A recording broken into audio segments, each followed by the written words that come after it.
ഇപ്പൊ ഒന്നേക്കണ ദുബായ്ക്കാരനാണെങ്കിൽ നിന്റെ അത്ര വലിയ സെറ്റപ്പ് ഒന്നുമില്ല. പക്ഷെ വീട്ടുകാരെ നിർബന്ധിച്ചാണ് ഞാൻ ഈ കല്യാണത്തിന് സമ്മതിച്ചത്.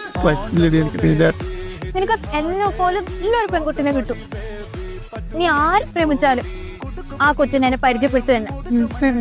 എന്നാലല്ലേ എനിക്ക് പറയാൻ പറ്റും നിനക്ക് മാച്ചിങ് ആണോന്ന്. നീ വിഷമിക്കേണ്ട ആളാ. കരയല്ലേ കിച്ചു. എടാ നീ ഇങ്ങനെ ഇരിക്കല്ലേ, എന്തേലൊക്കെ ഒന്ന് പറയാടാ.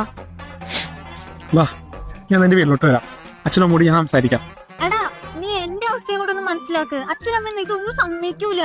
പിന്നെ പോരാത്ത നീ വേറെ കാസ്റ്റാ. ഇതൊക്കെ നേരത്തെ കേൾക്കില്ലേ? പിന്നെ ഇങ്ങോട്ടൊന്നും ഇഷ്ടമാണെന്ന് പറഞ്ഞേ. നീ ഉണ്ടാക്കില്ല. ചൂടായതല്ല. എടാ നീ വിഷമിക്കല്ലേ. ഞാൻ കിട്ടിക്കഴിയുമ്പോ അവനറിയാണ്ട് ഞാൻ നിന്നെ വിളിക്കാം രാത്രി. പിന്നെ അതെ